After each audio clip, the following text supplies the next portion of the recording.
This is News 3 at 5:30. Thanks for joining us on your Sunday. I'm Leah Linscheid. A popular East Side cafe is closed indefinitely after an early morning fire.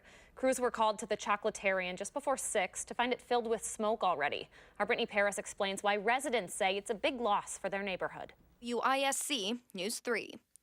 Now, businesses in that entire building were closed at the time of the fire, but people were inside when it started. Firefighters say everyone made it out okay. No one was hurt.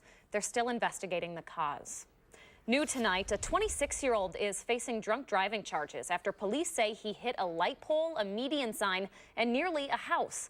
It happened on McCormick Avenue off Aberg on the city's north side last night. Officers say the driver had careened off the road and landed on a lawn up against a home. He refused to cooperate with police and was taken to jail for drunk driving. Police also investigating a gas station theft on the east side of town after a newspaper delivery person found the front door smashed in. It happened around 3:30 this morning at the Phillips 66 station just off the Beltline at Stoughton Road. Police are taking a look at surveillance video there tonight. Residents in Milton are still dealing with major flooding nearly a week after it started. Those right there are photos from a neighborhood in that city. The streets still looking pretty bad this weekend. Coming up tonight on News 3 at 10, we'll hear from a family on that block who wants more action from their city. All right, a little less rain and more sun in store for the start of your work week. Karin Swanson with our first alert forecast. Hey, Karin. Just a moment. All right, thanks, Karin. House Speaker Paul Ryan has a positive prediction for his party come the November elections. The Janesville congressman gave an upbeat speech in Pewaukee last night for the Lincoln Day dinner. He says nationwide he expects GOP candidates will win in the midterm elections this fall, thanks to Republican successes under President Trump, like the tax reform bill. He also addressed the mass shooting at a Florida high school, but he did not specify whether Congress would take up any gun legislation in response. What Randy is saying, what you are saying, and I am saying, enough is enough. Standing room only there inside Racine Memorial Hall this weekend.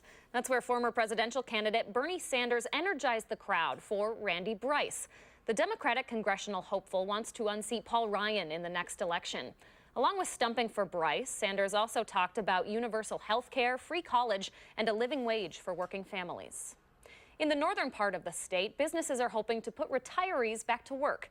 Up in Barron and Chippewa counties, the unemployment rate is below 3.5% right now. Experts say that number, plus a lack of new workers and an increase in people retiring, is causing a shortage of workers. Because of that problem, some companies are now considering a turn to automation. Well, back in Madison, a local church is talking about immigration rights today, ahead of the Dreamer deadline just a few weeks away now. The Plymouth Church on Atwood Avenue held a panel to hear from immigrants living here in Madison. Organizers invited DACA recipients, refugees, and others to share their own stories. The goal is to help jumpstart a conversation about immigrant challenges in our community. We feel that we can make a better connection with each other, build community, when we really know the stories of our neighbors. The Plymouth Church is also holding advocacy workshops on the topic of immigration. Those start in March. In Rock County, the Milton School District wants its residents to approve money for upgrades to its athletic facilities. The Janesville Gazette reports the district wants to renovate its football stadium. The price tag, about $4.5 million. The track is unusable right now, but officials are planning a temporary resurfacing project. That rings up at $125,000.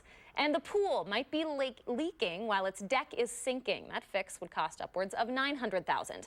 The district either needs a large donation or another referendum to pay for those upgrades. Well, this month, the Boys and Girls Club of Dane County is celebrating Black History Month with an art competition to honor African-American leaders.